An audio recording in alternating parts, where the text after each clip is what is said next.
میرا اس قید خانے سے نکل آنا اور اس کے بعد مچنڈا کو چندربھان کی طرف دھکیل دینا، ان ساری باتوں پر اب اسے حیرت ہوئی تھی۔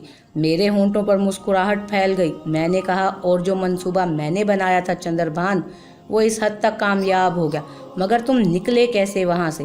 بس ایک تدبیر کارگر ہو گئی۔ مچنڈا سے تو ہمیں نجات مل گئی ہے، لیکن اس زنجیر کو اور ان کڑوں کو توڑنا میرے بس کی بات نہیں ہے۔ یہاں مچنڈا کے علاوہ اور کوئی پہرے دار نہیں ہوتا۔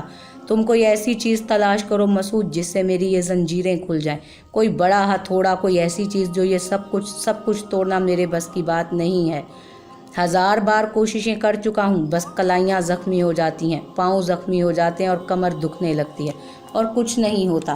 میں نے خشک ہونٹوں پر زبان پھیری، ان کڑوں کو ایک بار قریب آ کر دیکھا، کھینچا تانی کی، لیکن ساری کاروائی مجھے مضحکہ خیز ہی لگ رہی تھی۔ یہ سب کچھ کرنا میرے بس کی بات بھی نہیں تھی، اور اب اس کے علاوہ اور کوئی چارہ کار نہیں تھا کہ باہر نکل کر کوئی ایسی چیز تلاش کروں۔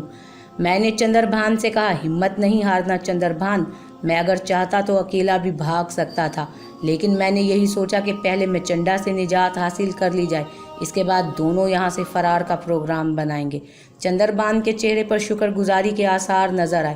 اس نے کہا، دیر نہ کرو، جاؤ کوئی ایسی چیز تلاش کرو جس سے یہ کڑیاں کھل سکیں، اور کچھ نہ ہو سکے تو زنجیروں کی کڑیاں ہی درمیان سے ٹوٹ جائیں، کام بن جائے گا۔ میں نے دروازے کی جانب رخ کیا، دل ڈر رہا تھا کہ مہاوتی اس طرح یہ سارا معاملہ مچنڈا کے شانوں پر چھوڑ کر بے خبر تو نہ ہوگی۔ پہلے صرف چندربھان اس کا قیدی تھا، چلو ٹھیک ہے، چندربھان کے بارے میں وہ سب کچھ جانتی تھی، لیکن میرے بارے میں بھی تو جانتی تھی۔ کہیں یوں نہ ہو کہ ساری محنت اکارت چلی جائے۔ لیکن اب جب کہ اتنا عمل کر چکا تھا تو چندربھان کو بے سہارا چھوڑنا حماقت کی بات تھی۔